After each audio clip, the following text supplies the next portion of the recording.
All right, FinnertyFiles on this Tuesday morning. Joe Biden was in St. Pete last night.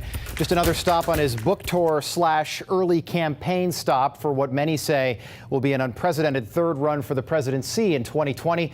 But another Joe might be tossing his hat into the ring as well. According to Politico, Joe Kennedy, the three-term Massachusetts Congressman, could be considering a run for the Democratic nomination, which before President Trump got elected in 2016 would sound totally crazy. But after 2016, President Trump really not only proved that anyone can run, but check this out, anyone can win.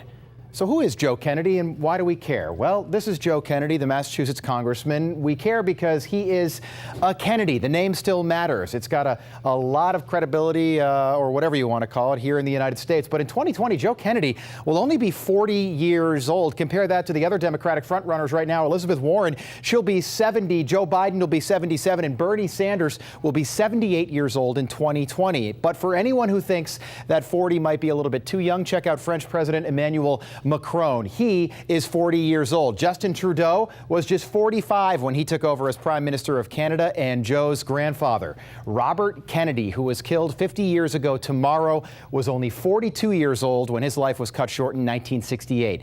But is he really serious about running?